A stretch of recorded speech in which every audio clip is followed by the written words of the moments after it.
Standardeja ei tarvita mihinkään. Vai tarvitaanko?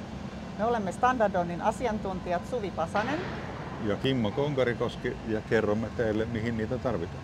Oletko koskaan miettinyt, mitä kaikkia asioita pitää ottaa huomioon, kun rakennetaan urheiluhallien ja stadionien katsomoita? Standardissa määritellään muun muassa istuimien mitat, portaiden mitat ja käytävien mitat millimetrin tarkkuudella sekä penkkien painorajat.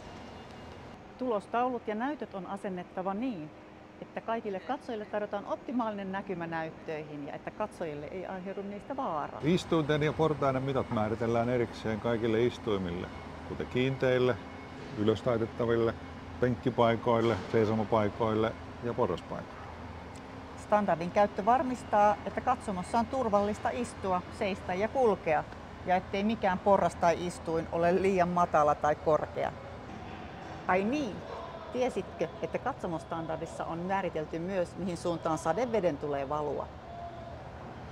Tätäkin on tärkeää miettiä, jotta ei ikävä vesisuihko yllätä kesken tiukan pelitilanteen.